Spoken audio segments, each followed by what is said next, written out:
Each Legend of Zelda game echoes the same myth, with a hero, a princess, a sword, a staircase of beds leading to a hard-to-reach area.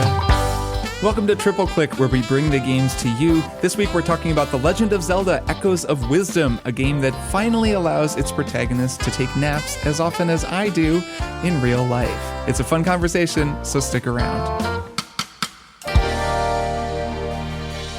I'm Kirk Hamilton. I'm Maddy Myers. And I'm Jason Schreier, and here we are again. We are. We made it back again. Yet again. Yeah, here we are. Hello. We made it. We've conjured echoes of ourselves to do this podcast. And so we we'll all fought be stepping all of them back. off and took their powers. And now those imposters are gone and it's safe and we're all ready to do the show as ourselves. Yes, that's who you're listening to right now. The three of us are actually just standing by elsewhere, and this conversation is being had by our three echoes. Echoes of ourselves. Yeah. I feel like echo, that's kind of, it should be used more as an insult. Like, oh, you're an echo of yourself. I feel like that would be a really good, like, antiquated insult. This is like when people say, yeah, this sounds like it's AI generated. Right. In the land of Hyrule, they say, man, this seems like it's just seems like an echo. Yeah, that's what they have instead of Very technology good. anyways. Very Weird good. mystical happenings. Yeah, pretty much. Hey, why is Zelda's Facebook full of all this echo slop that we can't get off the feed? Yeah, wrong number of fingers, etc. That's how you can tell. You will not hear any AI slop on Triple Click because the three of us hand make this show every week. We work hard so that you can have a good show to listen to, and we put a lot of ourselves into the show, and we're only able to do that because of our wonderful listeners who support us. And if you want to support us, go to MaximumFun.org/join and sign up. Become a member, get access to all kinds of bonus episodes, including the current 3-part run of Triple Quest, a role-playing campaign that the three of us went on along with our guest game master Matthew Mercer, and which was really fun, and it was nice to bring in a professional while the three of us got our D&D sea legs under us and just sort of learned a lot about role-playing. It's very fun. The first part of that is in the feed now, along with our character creation, and you can listen to that, and of course a ton of bonus stuff from months past and plenty of bonus stuff in the future. So yeah, MaximumFun.org/join. Become a member, support independent media and our independent podcast, which we promise is being made by three real human beings and not three echoes that have been conjured by a strange wand. But that's what we would say if we were three echoes. That's conjured by a right. strange wand. But you can't prove anything. It's true. We need some kind of a watermark. Maybe if you look really close on an echo, there's something that identifies it. Well, sometimes their eyes turn red. Because the Hyrule Trade Commission forced people to add a watermark to all the echoes that you can know. Anyways, that's what we're talking about, right, Maddy? You're leading this conversation. Take us away. I am leading this conversation. We did a triple play of, you'll never guess it, The Legend of Zelda Echoes of Wisdom. That's why we're talking about echoes here today. This is a Zelda starring video game that was created by Nintendo and also another developer called Grezzo that did the Link's Awakening remake and a few other remakes. I had a fun time looking at their Wikipedia page today and finding that out because, hey, this video game looks a lot like the Link's Awakening remake. It's got that same really adorable art style that I actually really like. So the same frame rate dips. Yeah, we'll get to that. I mean, I would say there's some ups and downs with this game, but something about it that has excited me since it was announced is that this is a video game where Princess Zelda has a starring role. You play as her for, as far as I know, the entire video game. I haven't beaten it yet. I could certainly see Link coming from behind and stealing his spotlight back once again. That seems like something that could happen. But for now, we're playing as Zelda the entire time, and we are using a mystical magical object called the Tri-Rod that conjures echoes. This means Zelda can duplicate objects in her environment of Hyrule, so she can duplicate a bed or a table, which is something I've been duplicating constantly. Surprisingly helpful, those two objects. Also the tree, the really tall tree. Those are like my 3 core echoes that I duplicate all the time. But she can also summon like a moblin or like a bunch of keys to fight on her behalf. She needs to do that quite a bit because she isn't much of a fighter in this game. That's another thing I feel like we'll get into. But yeah, aside from like the really old CDI games and Zelda's Adventure in the 90s, there have really not been starring role Zelda games. So that's a pretty big deal to me emotionally. You could only really play as her in Smash Brothers. Yeah, you could play as her in Smash. You could play as her in the Hyrule Warriors games. Spirit Tracks. She's like a ghost. Oh yeah, just for a bit. There's all kinds of like, but actually citations that we could be adding to this list here. But I still think this game is a big deal, but it also comes with all the attendant expectations that I know I came in with of like, what kind of story is this going to be? How much is Zelda really going to get to do? What will it feel like to play as her in a story that's mostly about tactics and using the Triforce of Wisdom and her smarts as opposed to the sort of courage Triforce associated sword and board combat that Link is known for?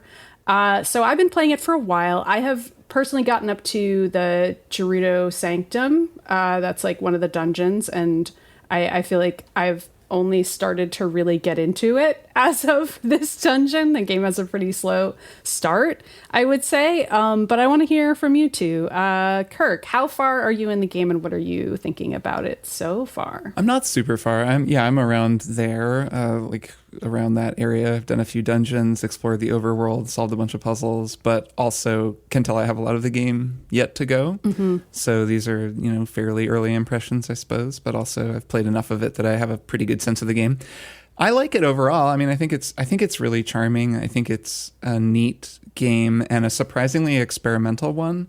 And as a result of that experimenting, it kind of moves away from my experience of it as a Zelda game and just into something else. And in that way, I actually wind up thinking of it sort of separate from the whole idea of playing as Zelda and Zelda being the main character. Like, she is the main character, but to me at least, it feels as though that may not have always been the case. I think I saw that this game was maybe originally conceived of as a game starring Link. It was conceived as like a Zelda maker, like a dungeon maker. Yeah, very originally, right. Yes. So, and then at some point in the process, they had Link as the starring character as well, and then changed it to Zelda. Right. So I think that is apparent throughout everything about this game, and actually is, I don't know if it's a problem exactly, but it's definitely a really defining characteristic of it for me, and as a result, it leaves the game feeling a little bit stuck in between. I mean, we're talking about this as a game where you play as Zelda, but this game begins with you playing as Link. That's true. And you play as Link through the opening sequence, and then that moveset that you're given, which is quite fun, the sort of jumpy, flippy, swordy, action moveset, is then granted to Zelda, which is a very important mechanic in this game, both in terms of the gameplay and in terms of understanding it, I think. And so that mechanic is that you have a limited bar that you can activate at any time that transforms Zelda into Link, basically. Gives her a sword and shield, and suddenly she has an aggressive offensive moveset for a very limited amount of time. And we'll talk about that more, I'm sure, later, but I want to at least mention it here to kind of plant the flag that I think that mechanic and the knowledge and the evidence, just the quality of the game that makes this evident, that it was a Link game that became a Zelda game, is like really important for understanding it overall. Mm-hmm. Jason, what about you? What do you think so far? Yeah, I'm actually further than both of you. I've finished the second dungeon, the Gerudo dungeon, although it doesn't have to be the second. You can do the Zora one. Yeah, that's true. You can do the Zora also, first, yeah. Which is what I'm going to, like I'm doing the Zora one now. I am a little underwhelmed, and I'll give the caveat here that I've actually heard from several people, including some folks on the Giant Bomb cast where I appeared last week, that it gets much, much better like after the first few dungeons, after you really start to unlock all the possibilities. But so far, I'm underwhelmed. And the main reason is that it's funny, Kirk, you mentioned like not even thinking of it as a Zelda game. I mean, it's like it doesn't feel like a Zelda game, but then you run into random encounters with enemies and you want it to play with the Zelda game. So, okay, let me back up for a second. The reason I'm underwhelmed by this game is the combat. I think the system of conjuring objects and using them to break the game in like this immersive sim style in the same design philosophy as Breath of the Wild and Tears of the Kingdom before it, of saying yes to the player, I think that's all awesome. The problem with this game is that because there's no easy way to attack enemies, you have to go through the fiddly, awful menu system and and conjure and like a monster or an item and throw a rock at an enemy or summon a moblin and hope it throws the spear in the right direction to hit the enemy because its AI is super dumb. That adds so many layers of complexity to the combat that it just is not fun. And because you are constantly running into enemies when you're just trying to get from one place to another, it winds up becoming a lot more makes more sense to run away from them or circle around them or find some way to dodge the enemies, which is also not fun. And I am really not enjoying the kind of moment experience of just exploring the way that I do in most Zelda games. And that is not great. That said, I can see there's some moments I've had when I'm like, oh, this is cool. I can see why this is going to be appealing. For example, I was trying to, after I beat the second dungeon, I was trying to get to that water area. And I wound up going all the way back to where you first see the rift, this little forest that you go in. And there isn't like a clear way to get from there to the water area. It seems like you're blocked off by boundaries. And then I was like, wait a minute. And I started building like staircases for myself and playing around with like the flying tiles. And I got on top of the tree boundary and like essentially walked over the walls the way you would in like if you're speed running Link to the Past and you're breaking the game to cross through the borders. And I was like, this is super cool. Like I can break the game even though I know the game wants me to be doing this sort of thing. It feels like I'm breaking the game. This is really cool. I want to do more stuff like this. And then I get to this water area and there are more friggin' enemy encounters that are just such a pain to deal with that they add like too much friction to the experience. I am just not finding that fun on a moment-to-moment basis, which is like, it's so not Nintendo. It's just like, it really is baffling me a little bit, and I'm really not enjoying it. And I wish I was, because it's a Zelda game. I love Zelda. I wish I was enjoying this more, but yeah, a little underwhelmed so far. Yeah, I'm having a very similar problem to you with the combat, and that's the part that it's hard for me to see how it could get better. I heard the same thing from my guides coworkers who've both beaten the game, that it gets better as it goes along. The puzzles get harder and more interesting. Like the solutions aren't all build a tower of beds and water blocks and so on. Like you need to actually use whatever other items you come across nearby and try to take advantage of that. In classic video game fashion, whatever echoes are or creatures or objects are that you can create echoes that are nearby a puzzle tend to be the ones you need to use in order to solve the puzzle. And I can see how that's going to continue to get complicated and fun as the game goes along. And it's started to happen in the dungeon I'm in, which is why I'm having more fun as the game increases its complexity. However, I don't see how the combat could get better because of the exact problem that you explained, Jason. And also just my own mental just habit of, I am a video game character. I am going to run towards an enemy and try to hit it. And it has been so difficult for me to break that habit, except you must in this game. Like the number of times that I have just unconsciously run towards an enemy and pressed A to swing my sword at the enemy and then been like, I'm Zelda. I can't do shit. I need to run away. Like, I hate that feeling of just being like, no, I need to just summon an army of moblins who are going to stand around me. And then what am I supposed to be doing during that time period? Because right now I'm just standing there or I'm just dodging around, and that isn't that fun for me either. And it makes me feel like there's something missing for me where I'm just like, I don't know. Like, am I supposed to be doing something else there other than just waiting for the encounter to end? Yeah, I mean, to be fair, you can grab monsters and like move them around, true. Throw them off cliffs and stuff like that. So there is a little bit of stuff you can do. And you can grab rocks and throw them, and that's more active feeling, I would say. So I do a lot of that.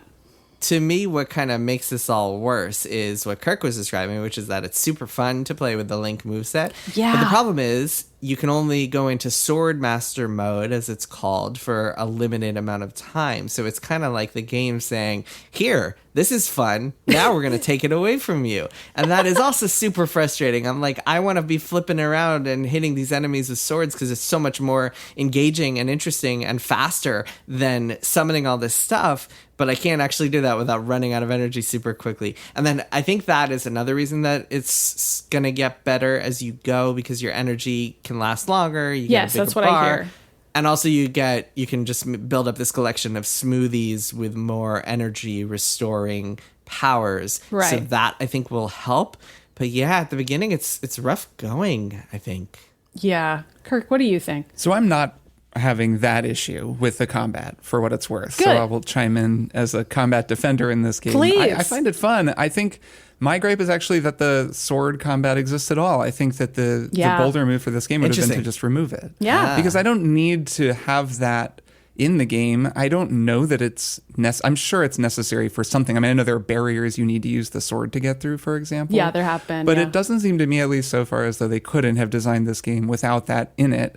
And then eventually you just have a few combat standbys. You know, like you grab like a spinning whatever like thing that you can hold using your ultra hand. We should mention that Zelda has this ultra hand ability. Yeah, it's called bind in this game, but it's an ultra hand that you will forget about in the opening hours as you play the game. It is the ability to just grab many objects in the world. If you're anything like me, you'll forget about it constantly and then be looking at a puzzle like, what am I supposed to do? Oh, yes, that's right. I have this whole other ability I keep forgetting about. It's mapped to the top button, whatever that is on the Nintendo controller, what I think of as triangle or Y. Oh, no, it's X actually at the top. I had to literally look over at my controller it's X to remember. For Nintendo. Yes, so it's mapped to that button, which I just think that button should be a toggle between modes button or an inventory button. It should never be... It's just in my brain, like maybe it's just a me thing, but it shouldn't be no, like I get it. It's a little out of the way. Yeah. Hard to imagine a Nintendo game having weird controls and button this schemes has never happened that you can't change. It's so weird that Zelda games are always these really well-designed games with very strange control schemes. Also, like the D-pad being the shortcut to get monsters faster is strange too. It took me a while to figure that one out. I don't know if you're nodding, Jason, so I'm glad you know, because you mentioned the menu screens at first, and that's how I was conjuring echoes for a while, but actually you can use the D-pad eventually, or I don't know when, probably immediately to do it. Is that something I should know how to do now? You can so like the left and bottom D-pad buttons can be assigned as shortcuts? No. You just press right. You're just talking about the right D-pad. As opposed to going all the way through the menu. No, when I say fiddling through menus, you just mean scrolling. Yeah, I was saying. Well, okay, hang on. Sorry. I want to talk about the UI, but let me give my combat take here. We're getting sidetracked by the UI. So I am not that bothered by combat because I find it pretty fun, actually, to just summon a Keese army and see what happens and watch this kind of, weird combat between various famous Zelda enemies. Like, I kind of think that's pretty fun. I mean, it's a very different experience than running around with a sword, but I'm finding it enjoyable. And yeah, Jason, I was glad you mentioned picking up enemies because pretty early on, I just tried that and then realized that I could do that.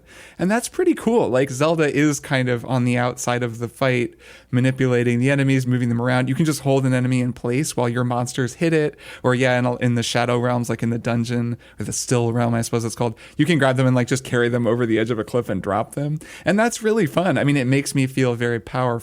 I agree that it requires kind of rewiring your brain away from the Zelda impulse of like, I'm going to run up to this person with my shield out and then I'm going to hit him with a sword.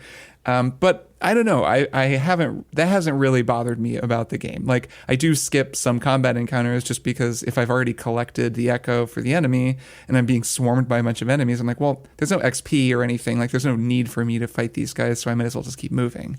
I don't really see that as a bad thing though. But yeah, overall, I'm actually like, I find combat encounters to just sort of be these fluid, optional little puzzles that I think are fine. They're not the meat of the game. The meat of the game for me is the puzzles themselves, like the environmental puzzles. But the combat is not really bumming me out or anything. Yeah. I agree with you in the context of dungeons or like other areas where they're a little bit more limited as opposed to the overworld exploration where, again, I'm just so used to a Zelda game, just the joy of wandering around and finding new things, finding caves and dungeons. And there's a lot of that in this game. There's a lot of little mini dungeons with little rewards at the end. Sometimes they have bosses. There's a ton of optional stuff in this game that is super cool. But while you're exploring, you just run into so many of these encounters, so many annoying enemies that, yes, I mean, I guess it's fine to just be dodging them and running around them. I don't know. I just wish there was an easier way to just take them out, which maybe I'll get a little bit later on, or maybe when I get my sword fighter mode up. I don't know. Again, this is why I want to give it more time. And the three of us have not had that much time with the game. We're recording this episode a little bit early, so we've only had about a week with it. Yep. So maybe my opinion will change as I play more. Yeah, I think I need to rewire my brain too, as well. Like for me, it's mainly just, I really need to change how I'm thinking about it. And I need to just get into the mindset of, I am not Link. And even if there is a Link mode in this game, I am not going to play this game like him. I am playing it in a completely different way. And when I get in that zone, I'm enjoying it more. It's just that it feels really different to be in that zone. And that's cool. And it's pretty brave, actually, that they did this, the developers did this, to like completely change the way that Zelda fights in a game, as opposed to just doing the CDI game Zelda thing of just literally giving her a sword and board situation, which I do think it's like, that would be the obvious choice. To just the like, CDI Zelda game that we all everyone played knows and loved. Wand of Gamelion. Everyone knows what those games were like. They're all common touch points for every single gamer around the world. I think that is true, that a lot of people picture a playable Zelda game and it's basically a palette swap for Link, and she just has the same moveset, where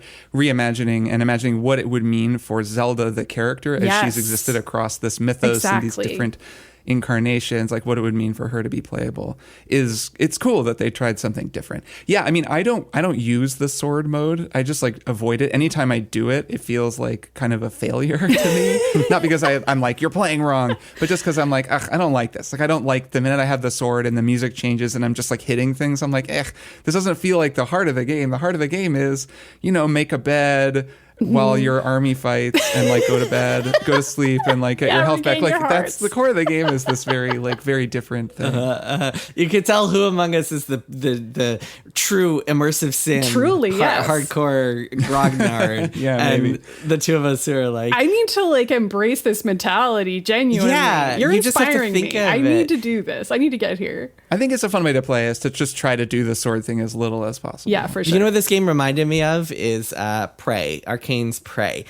Because as I was like building staircases and like maneuvering up to break the borders of the world, I was thinking about that glue gun in Prey that lets you do the same. It really is. I mean, I think for people who don't know what immersive sim means, an immersive sim is essentially a game that like has these systems in place that say yes to you no matter what you try to do to them. And a lot of games built with that philosophy are games that almost encourage you to break their mechanics, like in Dishonored, how you can blink anywhere and use these other powers in really cool kind of game breaking ways, or in Prey with the glue gun, which really lets you break everything, just like create infinite staircases and stuff. And this game is just carrying on that philosophy from Breath of the Wild and Tears of the Kingdom, and that's where it really shines. I mean, when it encourages that sort of thing, like when it sets you up with some sort of interesting puzzle, and maybe there'll be some obvious solution, or maybe there won't. There's some cool ones in the Gerudo Temple. There's like one area where you have to figure out the best way to like light 3 torches, and then there's some wind blowing on one of them, so you have to figure out a way to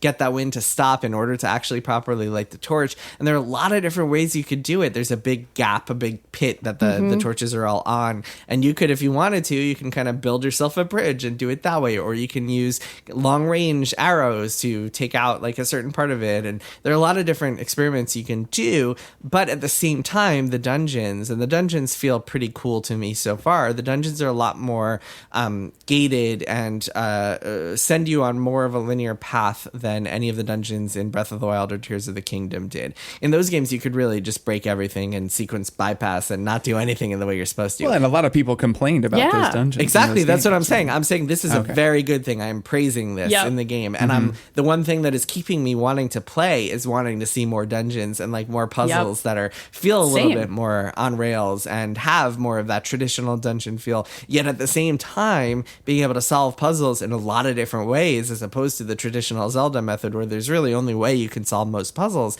That to me is super cool. I really like that about this game. It's why the combat is bugging me out so much. Like I'm just picturing a version of this game that didn't have any combat at all, and how cool that could be.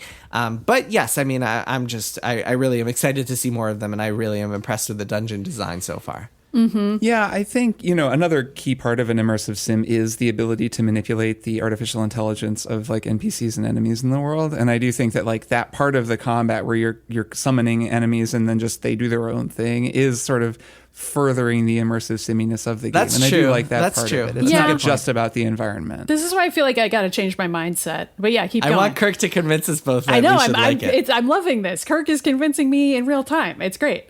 Well, and and like I said, like I certainly have my criticisms of this game, but there are some other things that I like about it, and I just want to sort of list them. One is I really enjoy the way that this game flips between side scrolling and a sort of isometric top down view. I think that's really cool. It's fun. I think the way that it works is if you take a staircase, you're just moving from, basically top-down isometric, like 2.5D world to world. Like you're just keeping the perspective the same. But if you see a ladder and you take a ladder, then the ladder takes you into a side-scrolling room. So there are these really cool just 2D platforming puzzles that use all of the same, the same echoes and the same mechanics, but are constrained by that shift to like jumping side to side. And it's just a different kind of platforming. I just think it's cool. Like I like the way that the puzzles in the midst of a dungeon will just shift from one type of puzzle to another type. I think it does that really elegantly. And I wasn't expecting it. I didn't realize that was like an aspect of this game. Yeah. And the other thing that I will say in this game's favor is that the soundtrack is just exceptionally great. I love it. It rolls.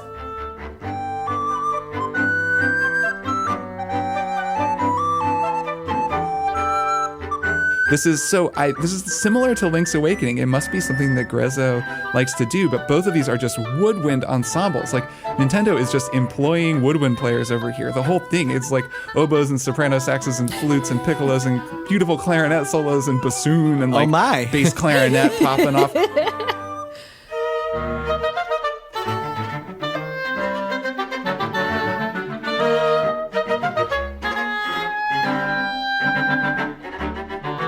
There just aren't soundtracks like this almost anywhere. Like games where the score is a chamber ensemble of soloists. There's one person on pretty much every instrument, even the string instruments. It's very rare that you hear, like sometimes you'll hear multiple, like a string section, but almost everyone it's like a unique voice. And so it's a very pleasurable experience for me, I guess, especially as a woodwind player, but it's just a really nice soundtrack. I think all the little compositions are lovely. That overworld theme is great. The Gerudo, like the desert theme. Yeah, it's cool. It really I'm really into the music, and that is actually a big part of any given Zelda game for me. Agree. It's just the music, and so like the music is really, really great. And furthermore, it looks really good. I mentioned the frame rate issues before, and those are unfortunate. Especially, I had been playing on the TV, and they're much more noticeable to me when it's docked. I started playing handheld, and I was like, oh, okay, this is fine, whatever. It's okay. But it is kind of too bad considering the Nintendo, it used to be in my mind kind of synonymous with just like their games were perfectly dialed into their hardware. The fact that it just really feels like all their developers are like, when can the Switch 2 come out? Like we are dying here, like trying to make these things work. And just how the game looks really great. It has that kind of Lego world, toy world look. Yes. If it were running perfectly, it would just be like beautiful looking, and instead in the overworld it's just like a little stuttery, and I'm like, this is too bad. So I guess we'll see what it looks like on Switch 2. Yeah, it's been almost 8 years. One other thing, I mean, so a problem I had with Link to the Past and also have with this game is that it feels like you move like a hair too slowly. Like Zelda walks just I wish she could walk a half a step more quickly. And there's something about, maybe it's just because of the view that makes it feel like it's going a little bit more slowly, or maybe it's because the maps feel like they're smaller than they actually are. I don't know what it is, but something about the graphical style, and the reason I say it's a graphical style is because I had the exact same problem with Link's Awakening, despite the fact that it was a 1-to-1 remake of a Game Boy game in which that wasn't a problem. So something about the style makes me feel like she walks just like a hair too slowly. Yeah. You can get a horse. Did you guys get the horse yet? Oh yeah.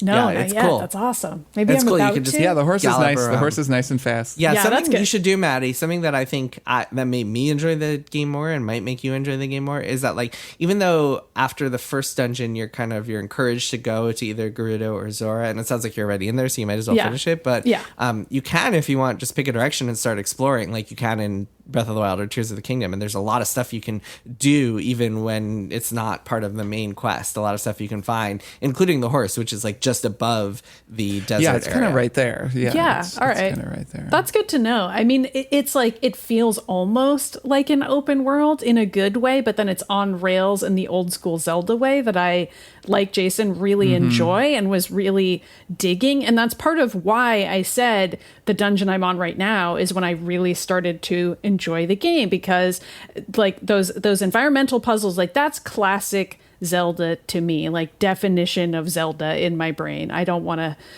start arguments about whether Breath of the Wild is really Zelda or not. I love that game, etc., etc. But this feels very like me as a child playing Link's Awakening levels of I'm looking at this room, I'm thinking to myself, what do I have in my arsenal that can solve this? What's the thing I just picked up and how am I going to take advantage of it in order to get past these very hyper-specific environmental puzzles? And then when you figure it out, it's so exciting. It's that combined with just the additional layer of immersive simness that, I mean, that exact puzzle you described, Jason, with the 3 torches, I loved that puzzle. I thought that was so fun. Like, as soon as I walked into that room, I was like, this is exactly what I wanted this game to be. Like, there's no enemies. I mean, maybe there is an enemy in that room and I've already forgotten it, but like, that's not the point of that puzzle. It's really just you're walking into a room and you're like, I just got to figure out how to light these torches. Okay, let me just take a second here and think about this and think about what I have. That's such a great feeling. And I don't know, I'm loving that part. So I really just got to fix the combat thing in my brain and stop using it. I will shout out part of why Sword Fighter mode is bugging me is that they made this decision to have Zelda's jump height be a little higher in Sword Fighter mode. And there's puzzles where you need that, where you need just slight additional jump height. I don't know why they did that. That is completely baffling. Well, for the puzzles, I mean, you can do that by just summoning things. You don't have to go to Sword why Fighter. not just have her jump height? Just be so that's interesting. I think it's because when you're in Sword Fighter mode, you can't conjure. So the idea is like if you're fighting a boss where maybe there's like a little bit. I see what you're saying though. It's a little bit annoying to feel like you're getting nerfed when you're out of Sword Fighter mode. That said, strange. I agree with you there. But yeah, that said, I mean, you can always like. If you guys have the trampoline, that's super fun. That's true. To just you can use get around a lot. A booster. There's also, you get some stuff pretty early on that like you can break things with, and that's very fun. So, for example, I think I don't remember exactly when you get this. You get the platform, you get the enemy. It's kind of like the thwomp in Super Mario where it just like goes straight down and you can ride on its back and then go up. Yes. You can use that to get up pretty high, up vertical heights. There's some other stuff. I mean, beds are super powerful in that you can just build infinite stairs with them. The spider. The flying tile. Make sure you guys in the Gerudo dungeon, make sure you pick up the flying tile because that is super cool and helpful. And then I think my tri power is only 4 Triforces right now, so I can't summon multiple flying tiles. But I think once you have enough to do multiple, you can just make them infinite and just glide across the entire map if you want to using flying tiles. So there's a lot of cool stuff you can do to break the game. Yeah. Yeah, it's interesting that this game came out after Tears of the Kingdom. I think that kind of situates it in a sort of weird place in terms of the overall arc of Zelda and how Zelda has evolved, because it's such a kind of revolutionary, like it's such an experimental game. And you could imagine, like, you know, in a lot of ways, it feels in line with what used to be the console versus handheld split between Zelda games, and still kind of exists. There's this feeling that there are the big games, you know, the 3D games that with the bigger teams, the bigger budgets that come out every so often, and then in between, there's the smaller games. You know, your Link Between Worlds or your Spirit Tracks back when the DS was a thing. The 2D and the 3D, yeah. Right, and those games look a little more like the old Super Nintendo Zelda games. And so that split still exists. Like this game in so many ways reads as one of those games, but then you start playing it and it's really bold and really, you know, like experimental, and it's throwing out so many things that we associate with Zelda, and it is doing something new.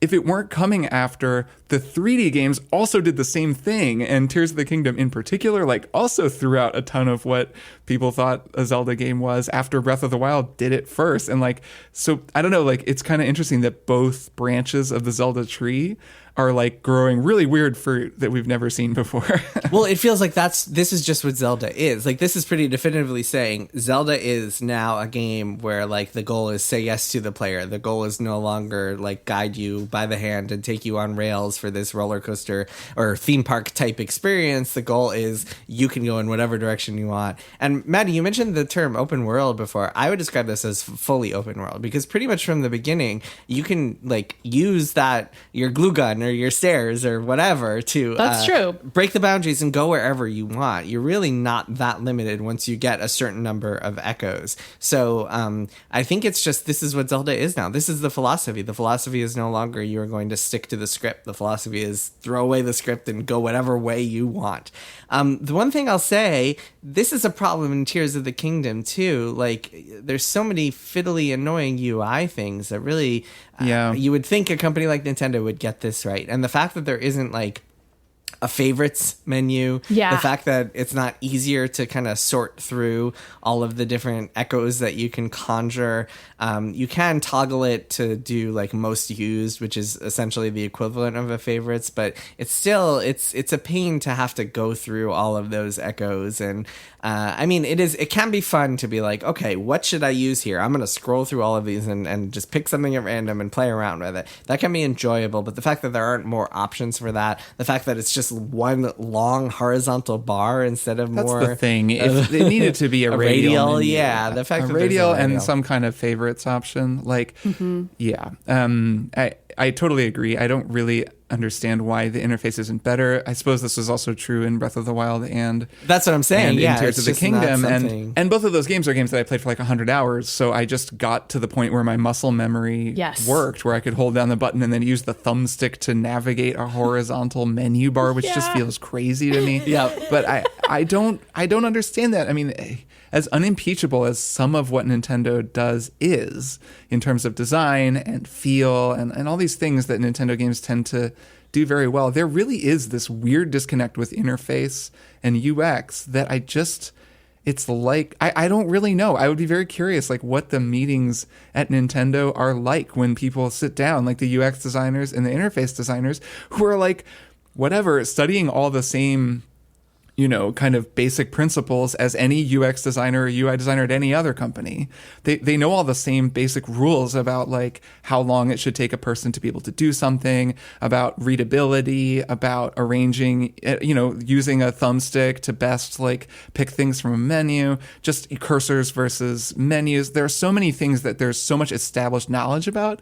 I really would be curious to know why they just keep designing interfaces that are like really limited and weird and hard to use that really do detract from a game like this. I mean, it's fine that you can slide through this menu, but I just don't do it very much. And I'm constantly having to switch between, most recent or most used or most expensive. They're each useful in their own way for different circumstances, but it really slows down the flow of the game. And I do think it's a significant issue it just feels like it doesn't need to be there. Like it's totally just like pulling down the experience in a way that if it were way easier to do all this stuff, the whole thing would work better and would be a better gameplay experience. Yeah, it makes no sense. And stubbornness, maybe. I don't know. Who knows why? But like, it's the same issue as them not adding button remapping, which is just insane. Right. The accessibility stuff feels like a cousin to this. It is, right. It's all just part of, I think there's a certain degree of like, well, we're Nintendo. We know what we're doing. We know how you should have fun. In fact, it's funny because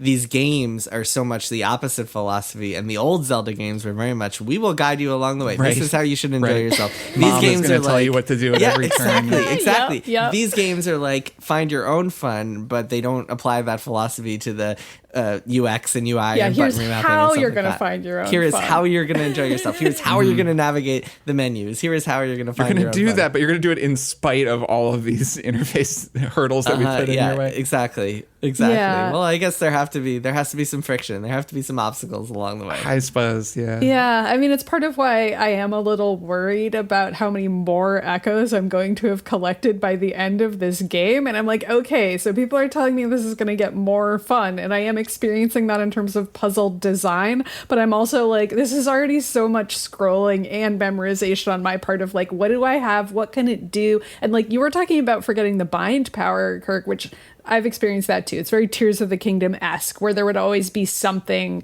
like the rewind power or whatever, where I would just go a few hours and be like, wait, why am I making life harder for myself for no reason? Because it's not like quite in your primary move set. It just sort of slips your mind. And then you're like, wait, no, I have this other power that very obviously is going to make this entire encounter way easier, or this puzzle way easier, or make it even possible to solve the puzzle at all. There's usually that. Make it possible, yeah. But then there's also the echoes where I'm like, oh, actually, I could just use the spider here. That's going to solve all my problems and be exactly the right length, or whatever it may be. But I'm like, oh, I haven't even thought about the spider in like 2 hours. Why would I have even remembered that I had that, and why wouldn't I be using some other item? Part of what's worked for me there is, like I said at the beginning of this, just thinking about the recent echoes I picked up and being like, this is probably what they want me to try first.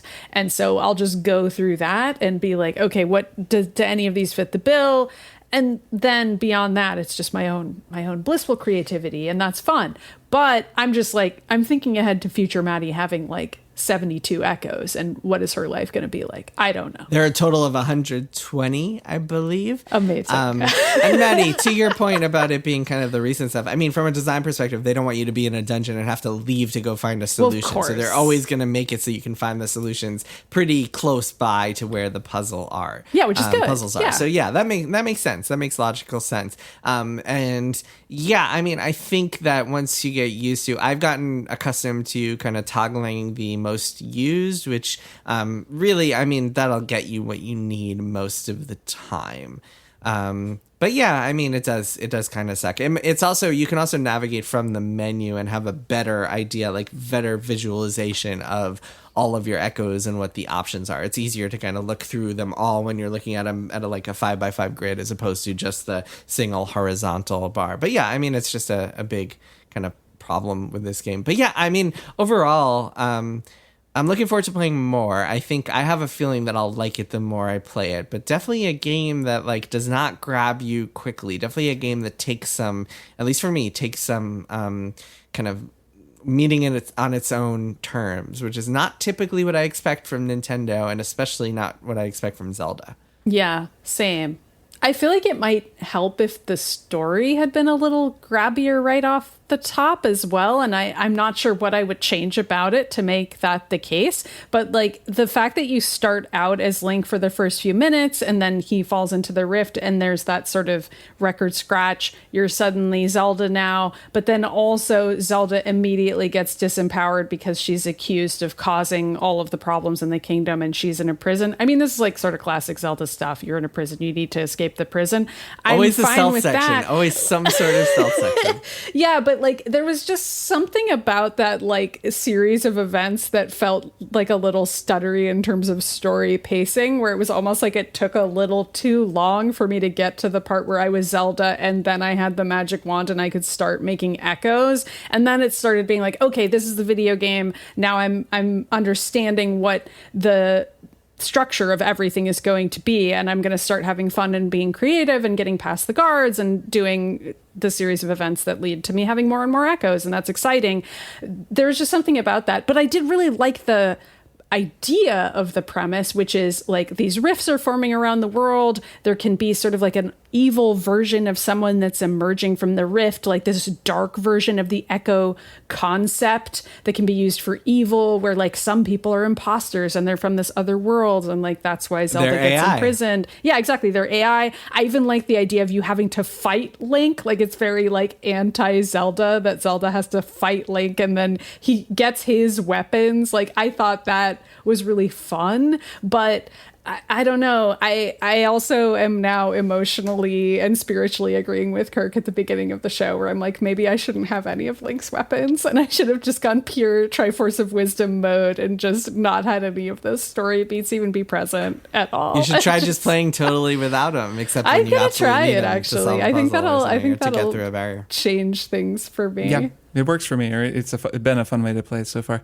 Yeah, I don't know. I think that the way this game has felt to me is almost more like an indie developer or an outside developer taking a crack at Zelda. Maybe kind of similar to Cadence of Hyrule. Yeah. So Cadence of Hyrule was this really great game made by the developers of Crypt of the Necrodancer. That's this music, dancing, roguelike combat Zelda remix where they got, they made it with Nintendo's permission, and they have all of the Zelda characters, and it's all your faves in a completely different kind of game with these like extremely killing Danny B like remixes of all the Zelda songs where you're dancing around and fighting. And that game is super cool. And, everything in it feels like a remix because it's very clearly under the auspices of a different developer. And this game, to me, it's a little weird because it's being released by Nintendo. It's a like proper Zelda game or whatever that means, but at the same time it feels for all the world, top to bottom, like the same kind of thing as Cadence of Hyrule. Yeah. And so I've just been thinking of it that way, and maybe that, I don't know if that's why, but I just like, as I play it, I'm like, this is cool. This is like a cool, weird little Zelda remix that may or may not say some definitive thing about the future of Zelda or what Zelda is now. Like, I'm not so sure that it does, even taken in the context of Tears of the Kingdom and Breath of the Wild. I don't know. Maybe we'll see, I suppose, whatever the next Zelda game is. But playing this one, I do just kind of feel like I'm playing some kind of fun, weird remix of Zelda, and that's pretty cool. Like, and yeah, I guess the way I've been playing, by kind of avoiding sword mode and just sort of taking it on its own terms, has kind of leaned into all the things that make it extremely different from any other Zelda game. And so far that's worked. I've really enjoyed what I've played. Yeah, I mean, I'm definitely going to keep playing it. It's, I just want to hear like when they're going to have like a real piccolo solo, and the soprano sax is going to get a step forward for a battle theme or something. I got to know. Yeah. That seems like a great note to end on. That's the energy I'm going to as it were take with me and into my next adventure with Princess Zelda, and try the wand, the tri-rod, and also my friend Tri. Can I just say, yeah, Piccolo versus Soprano would be a fantastic Dragon Ball Z crossover. Yeah, that would be good. Yeah, band geeks everywhere are having that debate. Tony Soprano versus Piccolo. Yeah, is that going to be in Multiversus? I don't know. We'll cover it on Triple Click if it ever happens. I'm a fan of Multiversus. I'm pre-ordering Multiversus. You can see that coming. Yeah, right on. We'll be back in a bit with one more thing.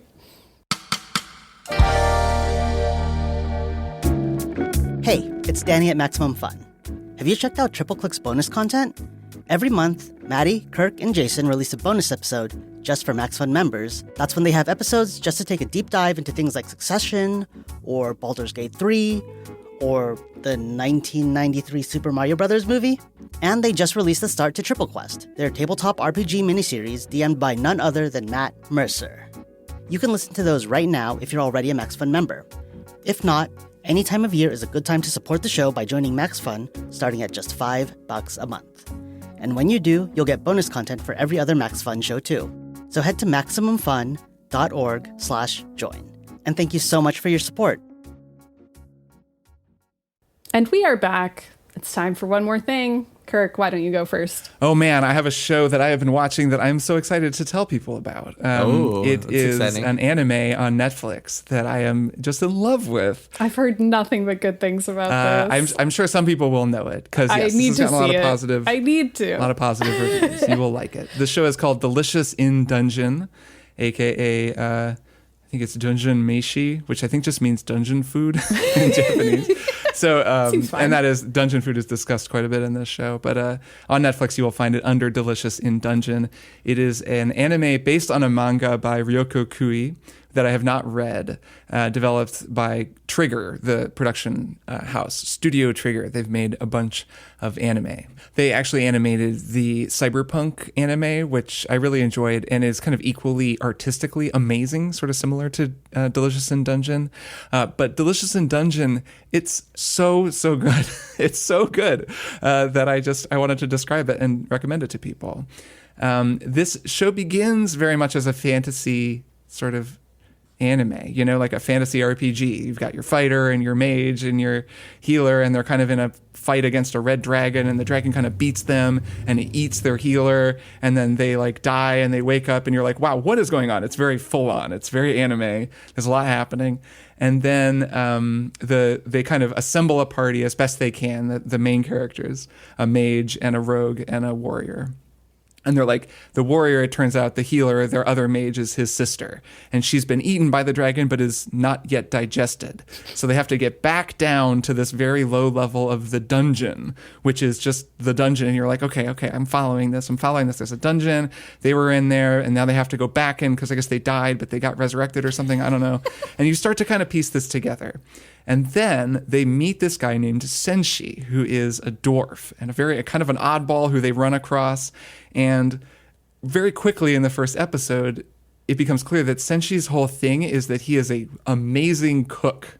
And he understands that in this dungeon, there are all kinds of monsters and plants. There's a whole complex ecosystem, and each floor has its own ecosystem. And he has spent years studying all of the monsters, and he understands how to cook and prepare them and eat them, because dungeon delving requires you to keep eating. Food is actually a huge problem for people exploring this dungeon, because you have to buy all this food and carry it in, and it's really heavy. And the further you get, you start to run out of food, and then you get tired and you don't fight as well. And so that's kind of the breakthrough with him, is he makes them food out of like the very first thing they find, this little mushroom creature. And it's really delicious. And they're like, oh, you can just make food out of the stuff in here? And then that kind of reveals what this show is actually about.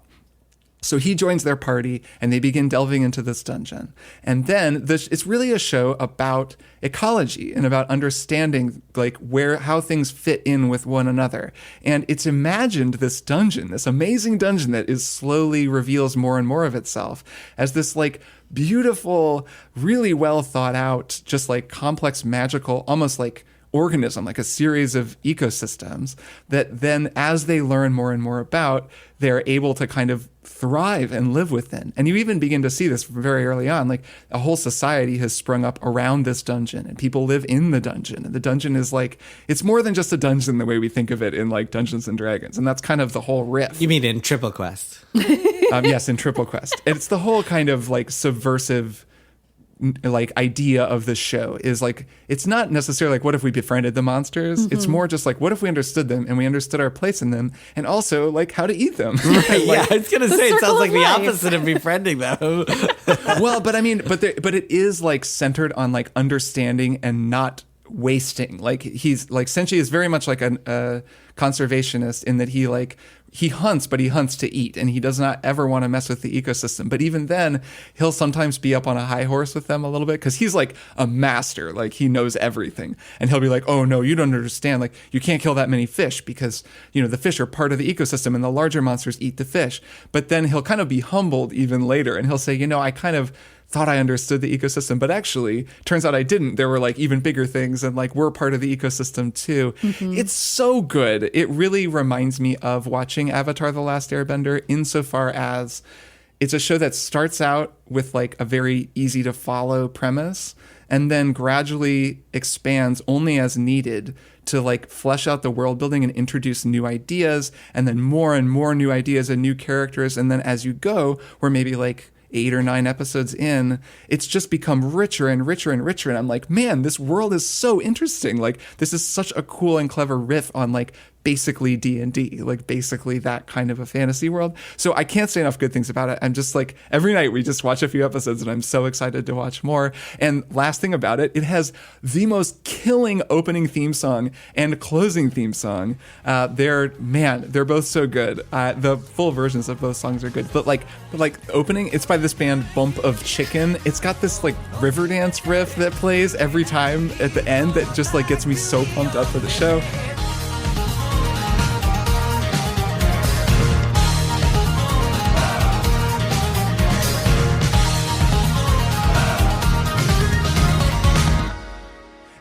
So yeah, it's got really great music too. Anyways, Delicious in Dungeon. It's on Netflix. If you haven't already watched it, you should go watch it. It's super good. Yeah, this has been on my list for a while. I really need to watch it. I feel like Dina would love it too. I'll go next because I also have a TV show here. So Dina and I watched the entire first season of a show called Elsbeth, which is technically a spinoff of The Good Wife and The Good Fight, but I've never seen either one, and you don't need to see either one. And I don't. Good Wife, good show. I don't know. I don't know anything about them. I have nothing to say about them. But I will say that Elsbeth is really good. It is a procedural mystery show, one mystery per episode, and it's really funny. And I love laughing my way through a mystery procedural. I like it when the dead body is kind of de-emphasized and there's a whole lot of jokes, but also a really good mystery. So the premise of this, the starring character, Elsbeth Tassioni is played by Carrie Preston, and she is like this Midwest style, too friendly for New York City kind of a detective. She constantly is wearing mismatched, garish, overly colorful clothes and carrying at least 3 tote bags in every single scene. Like, they costume her with so many tote bags. Like, she's some sort of soccer mom. She is out of place in every crime scene she's ever in. She's also an attorney who's on assignment to observe the cops. So, of course, they don't want her there because they don't want to be observed for any reason. But she's investigating a corruption scandal. And she has this, like, sort of like sweetheart, well, actually affect at all times that just becomes extremely lovable. She's a little Columbo, One More Thing-esque. But also, the way the show operates is very similar to Poker Face in that, except for the finale episode, which has a different structure, because Elsbeth is off her game in the finale, in every episode, you know who the killer is. So just like Elsbeth, you know at the very beginning, like, this person did it. You get to see mostly how they did it as well. And Elsbeth, also like the heroine of Poker Face, has an uncanny ability to tell when somebody is messing with her, but she would never say the word bullshit. And instead she has this like sort of Midwestern, overly friendly way of just inserting herself into criminals' lives and annoying the crap out of them until they are worn down into admitting what they did. And it's just so funny. And Carrie Preston is so hilarious. This is like the role she was born to play. I don't know. So if you like mystery shows, it's just such a breath of fresh air. I mean, especially if you thought like Poker Face was too serious, too much of a downer, but you like kind of like the idea of that, Elsbeth is like the perfect panacea for that kind of thing. It goes down so easy. We just watched it all in a row and I just laughed the whole way through and had an amazing time watching it. Where is it? Where can people watch it? Gosh, where is Elsbeth streaming? It's like it's a CBS show, so I don't know how it would be easiest to watch that. It's streaming somewhere. We watched it on Paramount Plus, but I guess that makes sense. Yeah, she was a great character on The Good Wife. Like I could see her having a good show. Also, I'm seeing Wendell Pierce is in this. Yes, which is rad because I love Wendell Pierce. Can't get enough of that guy. How many spin-offs does The Good Wife have? I guess Dude, 2. that was a huge show, man. The Kings are like, they are like TV royalty, and it's pretty wild. Like, yeah. I know. My wife watched a bunch of The Good Wife. I know it was huge, but I didn't realize there were so many spin-offs. I knew about like The Good Fight. Yeah. This one stands alone. So if you're like me, listeners, and you haven't seen the other 2, you don't need to. And it's designed that way. They just introduce Elsbeth to you immediately, and it's fine. And it's just a mystery show from that point on. So yeah, highly recommended. Jason, what is your one more thing? My one more thing is a video game called Metaphor ReFantazio, and we will be talking about this much more on next week's episode. It is a humongous game, and I don't think any of us are even close to finishing it, but we'll still dive in. Yeah, actually, I finished it over the weekend. Did you now? I invented a time machine. Congrats on fitting more hours into the weekend than actually exists. I've used the echoes of myself. Right. This game, okay, I want to start by a quick anecdote, which is that a while back, like a month or 2 ago, I tweeted something about how like not enough people are talking about how there's a new fantasy Persona game coming out in just a few weeks. And I got some flack to that from like Shin Megami Tensei people with anime avatars being like, how dare you call this fantasy Persona? It's not. It's a Shin Megami Tensei game. Like, what are you talking about? My friends, it is fantasy Persona. I cannot emphasize that enough. So, Metaphor ReFantazio, this is a new game from Atlas, from the people who, the director of Persona 5, the director of Persona 3 through 5, the art director of Persona 3 through 5, and the composer of Persona 3 through 5. And it has the exact structure of Persona 5 with some new twists, and it is set in a brand new fantasy world.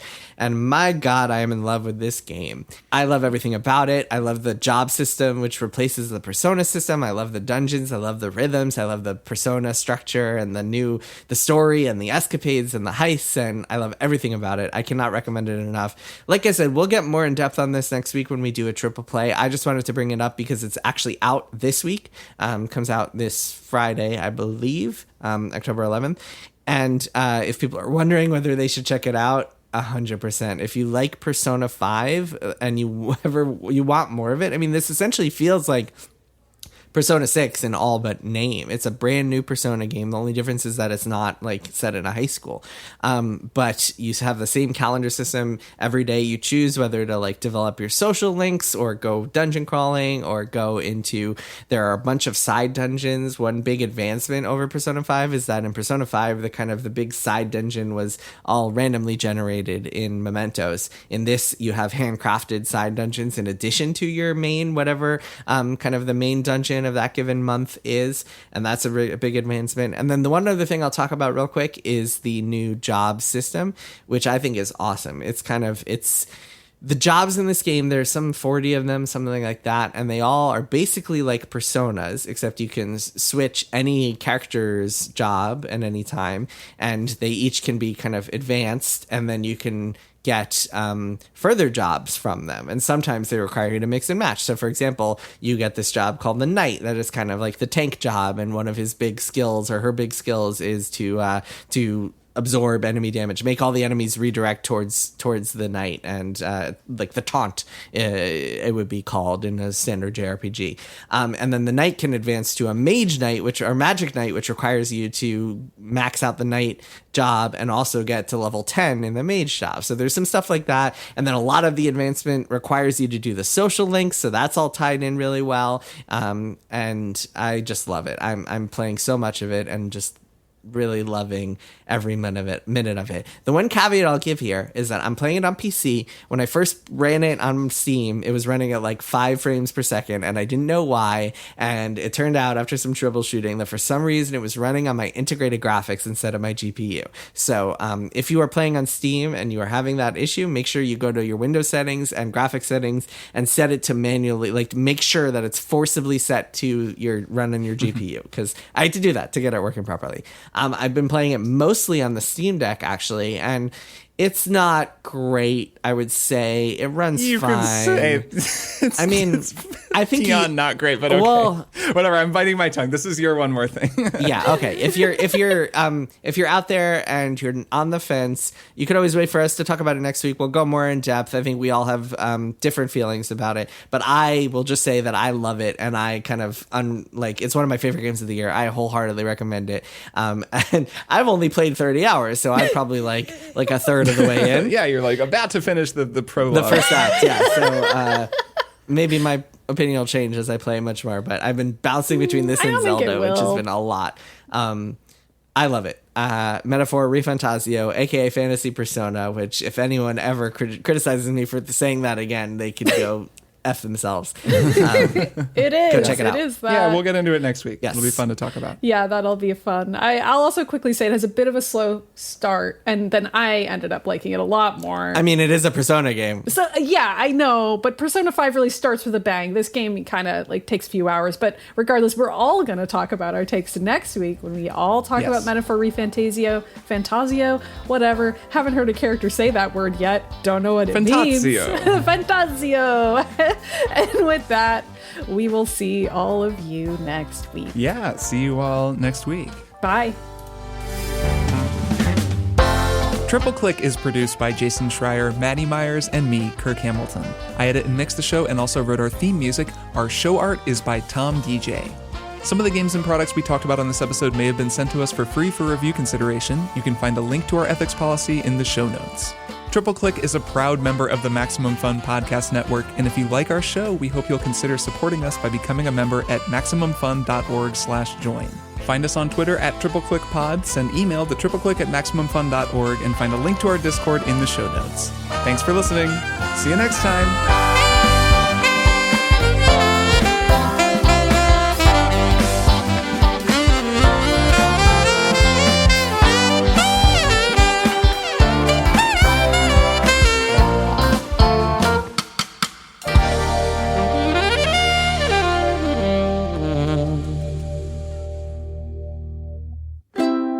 Maximum Fun, a worker-owned network of artist-owned shows. Supported directly by you.